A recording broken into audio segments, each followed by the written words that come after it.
जो most common doubt है वो है अबाउट एबीबीएमयू केजीएमयू एग्जाम दोनों साथ कंडक्ट होता है। कमेंट किया आया है कि दीदी मैंने अभी 12 किया है तो क्या अभी प्रिपरेशन से एग्जाम फिजिक्स टफ होता है, न्यूमेरिकल्स कैसे होते हैं, सिलेबस क्या है, सब तो सिलेबस मैंने आपको बता दिया एंड बुक्स क्या क्या होती है। Hi everybody, this is Zoya and I welcome all of you to my this cute and beautiful सा channel. So this will be a cute. Hi everybody, I welcome all of you. Hi everybody, this is Zoya and I welcome to all of you to my. One eternity later. Hi everybody, this is Zoya and I welcome all of you to my YouTube channel.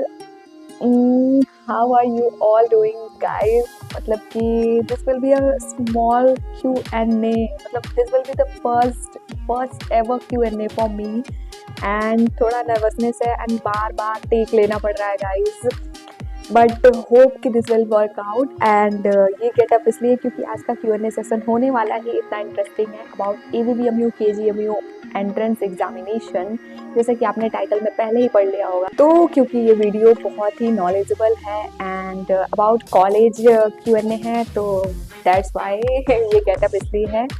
तो shall we begin it guys? What are we waiting for? Let's do it. तो आपके मैंने वो doubts थे, मतलब एक मैंने shorts upload किया था रिसेंट में अबाउट एबीबीएमयू केजीएमयू एंट्रेंस एग्जामिनेशन और आपके बहुत सारे डाउट्स थे रिगार्डिंग द एंट्रेंस एग्जामिनेशन। तो मैंने सोचा क्यों ना हर एक डाउट को पर्सनली आंसर किया जाए एंड इससे होगा ये भी कि आपका सारा डाउट क्लियर हो जाएगा। वैसे तो मैं हर कमेंट का रिप्लाई करती हूँ, थोड़ा बहुत लेट हो जाता है बट फिर भी कर देती हूँ, बट क्योंकि मुझे लगा कि इतने सारे डाउट्स और कुछ कॉमन डाउट्स हैं तो उन्हें क्यों ना एक सेपरेट वीडियो में आंसर किया जाए। तो let's get into the video, let's start. Okay guys, तो मैंने आपके जितने भी डाउट्स थे उन सारे डाउट्स को इस डायरी में ऑलमोस्ट लिख लिया है, तो होप कि आप सभी के डाउट्स मिल जाएंगे। तो लेट्स बिगिन इट। तो ये रहे आपके सारे क्वेश्चंस जिसको मैं पर्सनली आंसर करने वाली हूँ। तो फर्स्ट एंड फॉरमोस्ट क्वेश्चन ये है कि अबाउट मी। ओके, तो मैं इस डाउट को क्लियर कर देना चाहती हूँ। I am Zoya Parveen, second year BSc nursing student and currently studying in RDMC Banda almost Kanpur की साइड है, 2-3 घंटे का रास्ता है। And no MBBS nothing guys, I am a BSc nursing student. And बहुत लोगों का ये भी डाउट रहता है कि मतलब मैं ये एंट्रेंस एग्जाम किस ईयर में दी हूँ, मतलब मेरा बैच क्या है। ओके, तो I was given this exam in year 2022, तो मेरा बैच नंबर है, आप सभी को पता चल गया होगा, 2022 एंड माई मार्क्स वॉज 132। 200 का क्वेश्चन पेपर होता है जो मार्क्स होता है और आई स्कोर्ड 132। तो होप कि आपका ये डाउट क्लियर हो गया होगा। एंड बहुत लोग मेरे से ये भी पूछते हैं कि मेरा स्केड्यूल क्या था प्रिपरेशन के टाइम पे एंड मैंने प्रिपरेशन कहाँ से किया था। तो guys, I was a NEET aspirant and मैंने नीट का प्रिपरेशन किया था। वो एक अनदर स्टोरी है, कभी फुर्सत में सुनाऊंगी, बट क्योंकि ये Q&A है तो I will try to answer all your question, relatable question. तो स्केड्यूल आपको जो नीट स्टूडेंट्स हैं वो रिलेट कर सकते हैं कि क्या स्केड्यूल रहता है, कितना पढ़ाई, कितना प्रिपरेशन करना पड़ता है। तो वो बात रही। और प्रिपरेशन मैंने सेल्फ स्टडी किया था, हाँ फिजिक्स वाला का ऑनलाइन बैच लिया था, बट या वो होम से ही था, ऑनलाइन ही था वो। तो होप कि ये डाउट क्लियर हो गया होगा। सेकेंड जो मोस्ट कॉमन डाउट है वो है अबाउट एबीबीएमयू केजीएमयू एग्जाम दोनों साथ कंडक्ट होता है या सेपरेटली होता है।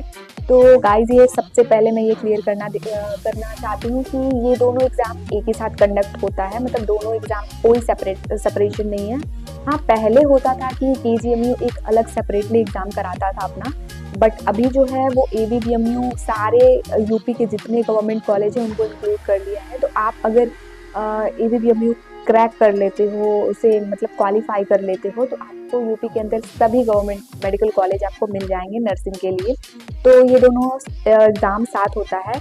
एंड अगर अब बात करें कि क्वेश्चन पेपर के पैटर्न के बारे में, तो पेपर का पैटर्न ये 200 क्वेश्चन का होता है, जैसे कि मैंने पहले भी बता दिया आपको, and with no negative marking. तो ये सबसे बढ़िया है कि कोई नेगेटिव मार्किंग नहीं होती है, बेस्ट चांस है अगर आपको क्रैक करना है तो।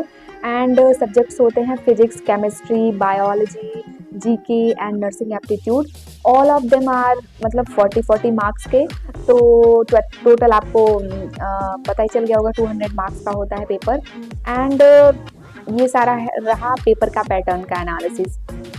नेक्स्ट क्वेश्चन पे मूव करते हैं। जो तीसरा क्वेश्चन ये है कि फिजिक्स टफ होता है, न्यूमेरिकल्स कैसे होते हैं, सिलेबस क्या है, तो सिलेबस मैंने आपको बता दिया, एंड बुक्स क्या क्या होते हैं। तो फिजिक्स गाइस टफ नहीं होता, ऐसा कुछ नहीं होता। न्यूमेरिकल्स भी इतने खास नहीं आते हैं। जो नीट लेवल के नीट का प्रिपरेशन कर रहा होगा बच्चा, उसे पता है कि न्यूमेरिकल्स फिजिक्स के कैसे कैसे कितने खतरनाक होते हैं, बट ऐसा कुछ नहीं है। फिजिक्स का पेपर पैटर्न ईजी होता है, उतना कुछ टफ नहीं होता है, एंड बेसिक क्वेश्चंस होते हैं। अगर आपका बेसिक स्ट्रॉन्ग है तो यू विल बी सक्सीड, मतलब आप कर लोगे अगर बेसिक स्ट्रॉन्ग है तो। वरना अगर कहीं फंस रहा है, बेसिक ही आपका बहुत मिनिमम है, क्योंकि बहुत बच्चों का ये भी होता है कि 11-12 अच्छे से क्लियर नहीं हो पाता है, तो उनका बेसिक रह जाता है। तो आप अभी 2-3 महीने का टाइम है, आप कोशिश करो कि अपना बेसिक स्ट्रॉन्ग रखने की। अगर बेसिक स्ट्रॉन्ग हो जाएगा तो मुझे नहीं लगता ऐसा कुछ न्यूमेरिकल्स आता है जो आप नहीं कर पाओगे। तो दैट वाज ऑल अबाउट। अब मैं आपके पर्सनली डाउट्स लेने वाली हूँ। तो एक कमेंट ये आया है कि दीदी मैंने अभी 12th किया है, तो क्या अभी प्रिपरेशन से एग्ज़ाम क्लियर हो सकता है? ऑफ कोर्स बच्चे, हो सकता है, मतलब क्यों नहीं हो सकता। मुझे तो ऐसा लगता है कि freshers as compare to droppers ज़्यादा स्कोर करते हैं, ज़्यादा उनकी प्रोबेबिलिटी ज़्यादा हाई रहती है किसी एग्ज़ाम को क्रैक करने के लिए। आई टेल यू वाई, क्योंकि वो जो 11th-12th का रिसेंट सिलेबस होता है हमारे दिमाग में, और हमें पता होता है कि हाँ यहाँ से ये टॉपिक है, वो टॉपिक्स क्लियर होते हैं। ड्रॉपर पे बच्चा जाता है तो मोर क्वेश्चंस आते हैं और वो कंफ्यूजन आ जाता है उसके दिमाग में। तो अगर आप 12th में हो तो आप प्रिपरेशन बढ़िया हो सकता है आपका, और या एग्ज़ाम भी आप क्लियर कर सकते हो। तो दैट्स ओके। तो next question is, hello the, KGMU में एडमिशन लेने के लिए क्या करना पड़ेगा और फॉर्म कब आएगा? तो पहले तो हाय, और केजीएमयू में एडमिशन लेने के लिए आपको अभी से प्रिपरेशन स्टार्ट कर देना पड़ेगा। और अगर आप मतलब प्रिपरेशन अपना बढ़िया से रखोगे, स्कोर करोगे अबव 140-150 अबव करोगे, तो आपको मोस्ट प्रोबेबली चांसेस यही हैं कि आपको केजीएमयू में आपको एडमिशन मिल जाएगा।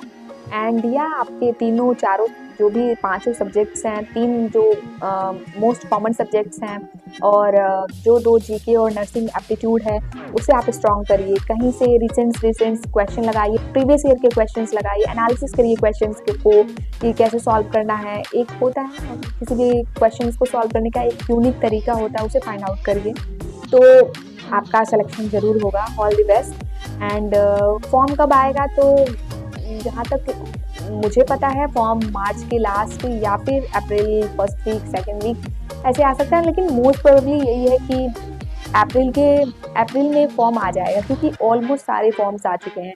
तो हो सकता है यही है कि एबीवीएमयू का भी फॉर्म आ जाएगा अप्रैल तक, most probably. Moving forward to next question. तो ये क्वेश्चन है, दीदी आपका कितना मार्क्स पर सिलेक्शन हुआ, या ऐसी कैटेगरी के लिए कितना मार्क्स चाहिए? तो आई गेस कि मैंने आपको फर्स्ट वाला क्वेश्चन का आंसर कर दिया है। एंड ऐसी कैटेगरी के लिए कितना मार्क्स चाहिए, तो ऐसी कैटेगरी के लिए सबसे पहले तो आप कैटेगरी पे मत जाओ, आई विल सजेस्ट यू, और आप इतना मेहनत करो कि आपको एक बढ़िया से बढ़िया बेहतरीन कॉलेज मिले। एंड बात करें अगर ऐसी कैटेगरी के लिए मार्क्स लाने के लिए, तो मुझे ऐसा लगता है कि 115 अबव या 120 अबव अगर आप मार्क्स लाते हो तो आपको एक अच्छा सा कॉलेज मिल जाएगा। लेकिन मेरा मानना ये है कि आप एक बेस्ट कॉलेज का, अगर आपको चाहिए ही कॉलेज, तो आप अच्छे से प्रिपरेशन करो और एक बढ़िया कॉलेज लेके आओ। और मुझे ऐसा लगता है कि एसटी को तो ऐसा 100 अबव मार्क्स अगर आ भी गया तो कहीं ना कहीं तीसरे राउंड तक तो कॉलेज मिल ही जाता है। तो ट्राई इट आउट और all the best. Question is, दीदी फिजिक्स और केमिस्ट्री से डर लग रहा है, कैसे प्लान करूं, कहां से पढूं, या ऑनलाइन कोई चैनल बता दीजिए। ओके, तो मैं अभी पहले भी बोल चुकी हूँ कि फिजिक्स और केमिस्ट्री, जहाँ तक फिजिक्स की बात तो अभी हमने कर ही लिया है कि फिजिक्स में ऐसे कुछ न्यूमेरिकल्स खास नहीं आते हैं, बेसिक्स क्वेश्चन होते हैं। प्लस केमिस्ट्री में भी अगर आपको ऑर्गेनिक केमिस्ट्री की बात करें तो ऑर्गेनिक में भी आप उतना जैसे कि नीट में होता है अच्छा खासा रिएक्शंस पूछ लिए जाते हैं, ऐसा कुछ नहीं आता है। नॉर्मल और बेसिक क्वेश्चंस आते हैं। आप ट्राई करो कि जो मोस्ट इम्पॉर्टेंट चैप्टर हैं, जैसे आप यूट्यूब में डालो कि मोस्ट इम्पॉर्टेंट चैप्टर्स कौन कौन से, और आपको इतना नॉलेज भी होगा, अगर आप 12th 11th कर चुके हो तो मोस्ट इम्पॉर्टेंट चैप्टर्स पता भी होगा। तो ऐसे एनालिसिस करो कि ऐसे इम्पॉर्टेंट चैप्टर्स कौन हैं, और फिर उसे प्रिपेयर करना स्टार्ट कर दो। और मुझे तो लगता है अभी इतना टाइम है, अभी क्या मार्च चल रहा है, अप्रैल है अभी पूरा का पूरा, मई है, फिर जून के फर्स्ट वीक में एग्ज़ाम है, तो मुझे लगता है अभी आपके पास प्रॉपर टाइम है। तो आप एक बार अच्छे से गो थ्रू हो जाओ। और ऑनलाइन चैनल, अगर आपको कोई ऑनलाइन चैनल इस ABPMU के लिए चाहिए, मुझे जैसे लगता नहीं कि कोई ABPMU के लिए मतलब कोई आपको चाहिए होगा किसी प्लेटफॉर्म का नीड, क्योंकि सेल्फ स्टडी यहाँ पे मैं अपनी बात करूँ तो मुझे तो सेल्फ स्टडी से ही मेरा सिलेक्शन हुआ था। तो अगर फिर भी आपको कोई ऑनलाइन चैनल चाहिए तो है बहुत सारे ऑनलाइन चैनल, जैसे कि GS प्लैनेट हो गया, विजय एजुकेशन हो गया, जहाँ पे वो लोग हिंट देते हैं, एग्जाम की प्रिपरेशन करवाते हैं। तो आप उन सारे चैनल्स को फॉलो कर सकते हो। तो आई गेस कि आपको हेल्प मिली होगी मेरे थ्रू। ओके, तो जो ये वाला क्वेश्चन है वो मोस्ट कॉमन है। तो ये क्वेश्चन है, दी पेपर हिंदी और इंग्लिश दोनों लैंग्वेज में होता है या फिर इंग्लिश में ही, प्लीज रिप्लाई मी। ओके, तो पहले तो ये होता था कि पेपर केवल इंग्लिश में होता था, इंग्लिश मीडियम में ही होता था, तो उसके लिए यूपी बोर्ड वाले बच्चों को काफ़ी मतलब प्रॉब्लम्स आती थी कि नहीं होता था मतलब हिंदी मीडियम में। तो लेकिन अब बढ़िया हुआ है, हेड्स ऑफ, अच्छा डिसीजन लिया है गवर्नमेंट ने। और अभी तो पता चला है, जैसे कि मैं अभी विजय एजुकेशन वाले चैनल को फॉलो करती हूँ, तो उन्होंने सर ने बताया कि अब जो होगा वो पेपर हिंदी और इंग्लिश दोनों में होगा। तो अगर ये होता है, ऐसा होता है, जेन्युइनली होता है, तो ये वेल एंड गुड है। बाकी अब देखो कंपटीशन इंक्रीज हो रहा है, क्योंकि अगर यूपी बोर्ड वाले बच्चे कहीं ना कहीं मुझे लगता था पीछे छूट जाते थे, अगर क्योंकि होता है कभी कभी क्वेश्चन समझ में नहीं आता है जो इंग्लिश में लिखा होता है, वो कॉन्सेप्ट तो क्लियर होते हैं, लेकिन कभी कभी बच्चा क्वेश्चन अटेम्प्ट करने में भी मिस्टेक कर देता है। तो अब ये वेल एंड गुड है कि अब पेपर दोनों मीडियम में होगा, और जिससे कि यूपी बोर्ड वाले बच्चों को भी प्रॉब्लम नहीं होगी। तो कंपटीशन बराबर की है, तो प्रिपेयर कर लो अपने आप को। नेक्स्ट क्वेश्चन है, दीदी फी कितना लगता है, please share your schedule please the. Okay, तो स्केड्यूल तो मैंने आपको बता दिया कि क्या क्या जो भी था। और फ़ी अगर बात करें, मेरा फ़ी मतलब जैसे कि फ़ी डिपेंड करता है कि आपको कितना अच्छा कौन सा गवर्नमेंट मेडिकल कॉलेज मिला है। जैसे कि आप अगर KGMU में एडमिशन लेते हो तो KGMU को सबको पता है कि मतलब KGMU इज़ द बेस्ट है ना नर्सिंग के लिए। तो आपको वहाँ पे फ़ी का कुछ तो कंसेशन होगा, वैसे मुझे नहीं पता होता कुछ, लेकिन हाँ ये है कि हमारे यहाँ से कुछ तो कमी होगा, क्योंकि one of the best college है। और मेरे यहाँ की मैं फ़ी ज़रूर आपको बता दूँगी। तो हमने जब एडमिशन लिया था तो हमारा जो फ़ी स्ट्रक्चर था वो 40,900 था। उस 40,900 में क्या क्या इंक्लूडेड था ये भी मैं बता दूँगी। तो उसमें जितना ट्रांसपोर्ट का फ़ी था, लाइब्रेरी का फ़ी था, इलेक्ट्रिसिटी का था, हॉस्टल का था फ़ी, और बस एक चीज़ नहीं थी, और वो मेस हमारा जो यहाँ पे है वो मेस यहाँ पे हमारा प्राइवेट मेस है जी हाँ। और हमें पर मंथ के हिसाब से 4,000 पड़ जाता है, यानी कि एक दिन में 4,000 लगभग 3,000 समथिंग जाता है। और एक दिन का चार्ज होता है 130, जो कि 30-50-50 में डिवाइडेड है, मतलब 30 breakfast and 50 lunch and 50 dinner का। और शाम को कोई स्नैक्स वगैरह नहीं मिलता है। तो ये हमारे लिए डिसएडवांटेज है कि हमारा मेस प्राइवेट है, और एक्स्ट्रा 4,000 हमें और देना पड़ जाता है। ये जो 40,900 मैं बताई हूँ आपको, वो ईयरली फ़ी है, सेमेस्टर वाइज नहीं है, ईयरली का फ़ी है, एक साल में एक बार देना पड़ेगा। अभी जो 40,900 है उसमें से 10,000 हमारा रिफंडेबल है, सिक्योरिटी मनी है, जो कि हम लोग अगर कॉलेज के बाद कॉलेज छोड़ के जाते हैं 4 साल बाद, तो ये हमें वापस 10,000 मिल जाएगा। सेकेंड ईयर का अभी फ़ी जो मैंने अभी सबमिट किया है वो 30,000 समथिंग 900 था, तो वो 10,000 वहाँ पे नहीं था। तो होप कि मैंने आपका ये बड़ा सा डाउट क्लियर कर दिया है कि फ़ी का स्ट्रक्चर कितना है, कैसा है। यही जो हमें एक्स्ट्रा बढ़ जाता है हमारा खर्चा, वो मेस के फ़ी से है, क्योंकि हमारा मेस ही प्राइवेट है गाइस। तो क्या ही कह सकते हैं। तो होप कि आपका ये डाउट क्लियर हो गया। तो नेक्स्ट क्वेश्चन है कि जनरल के लिए कितने मार्क्स चाहिए जी। जनरल वालों के लिए कंपटीशन आप सभी को पता होगा कि हाई ही रहता है, चाहे वो कहीं हो, कोई भी गवर्नमेंट एग्ज़ाम हो, गेट, नीट और कोई जेई वगैरह हो गया या नर्सिंग का भी एग्ज़ाम हो गया, तो जनरल के लिए कंपटीशन ऊपर है और उसके ठीक नीचे आ जाता है ओबीसी का भी वही 4-5 नंबरों का फेर रहता है।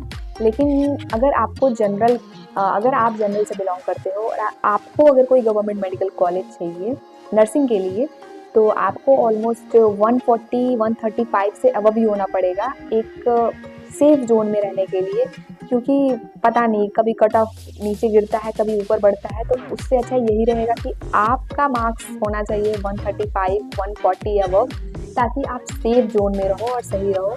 तो होप कि आपका ये डाउट भी क्लियर हो गया होगा। है कि दिल्ली वाले दे सकते हैं एग्ज़ाम, हाँ ये क्वेश्चन मतलब मोस्ट कॉमन था कि दिल्ली वाले दे सकते हैं एग्ज़ाम, या फिर अलग स्टेट से भी बहुत बच्चे पूछ रहे थे कि कोई और एग्ज़ाम ये दे सकता है कि नहीं। तो देखो एग्ज़ाम तो सारे दे सकते हैं, ऑल ओवर इंडिया के एग्ज़ाम ABVMU जो भी करा रहा है उसको दे सकते हैं। बट प्रॉब्लम ये है कि यूपी वालों को ही केवल गवर्नमेंट सीट मिलेगी, और यूपी के अगर कोई बाहर इंडिया में है तो उसको नहीं मिलेगी अदर स्टेट वालों को। तो ये स्टेट वाला एग्जामिनेशन जो भी है, तो अगर आप दे भी देते हो तो आपको कोई प्राइवेट कॉलेज असाइन हो जाएगा, गवर्नमेंट सीट आपको नहीं मिलने वाली, क्योंकि गवर्नमेंट सीट यूपी वालों की है। आपके यहाँ भी आप पता कर सकते हो, जैसे राजस्थान का RUHS वाला एग्जाम होता है, महाराष्ट्र बोर्ड का अलग एग्जाम होता है, तो आप पता कर लेना कि आपका मतलब स्टेट वाइज कैसा रहा। और बाकी बचा दिल्ली का, तो दिल्ली आई डोंट नो, उतना श्योर नहीं हूँ मैं कि, लेकिन कुछ मेरे क्लासमेट्स हैं जो गाजियाबाद, ग्रेटर नोएडा से हैं, तो उन्हें तो ये कॉलेज मिल गया था। दिल्ली में बिलोंग करता है ना कि आप सेंट्रल लेवल पे या फिर कहाँ रहते हो, तो मुझे भी इसमें डाउट्स है, वो क्लियर नहीं है। आप एक बार किसी से पूछ लेना या फिर कहीं और पता कर लेना, क्योंकि मुझे इसमें श्योर नहीं है। लेकिन बाकी जितना मुझे छोटा या फिर थोड़ा बहुत इन्फॉर्मेशन था वो मैंने आपसे शेयर कर दिया। तो नेक्स्ट एक बहुत ही अलग कमेंट आया था कि सिस्टर मेरा एग्ज़ाम आप दे दो, मुझे तो बहुत डर लग रहा है, एग्ज़ाम कैसा होगा कैसा नहीं। तो वेल ये तो पॉसिबल नहीं है कि मैं आपका एग्ज़ाम मैं दे दूँ, देना तो आपको ही पड़ेगा। और एग्ज़ाम कैसा होगा कैसा नहीं वो डिपेंड करता है कि पहले तो आप एग्ज़ाम में बैठो, तो क्योंकि बैठने से ही एनालिसिस होगा कि आपका एग्ज़ाम कैसा होगा कैसा नहीं। बाकी कोई डरने की बात नहीं है, मैं जैसे कि अभी पहले भी बोल चुकी हूँ कि इसमें कोई नेगेटिव मार्किंग नहीं है।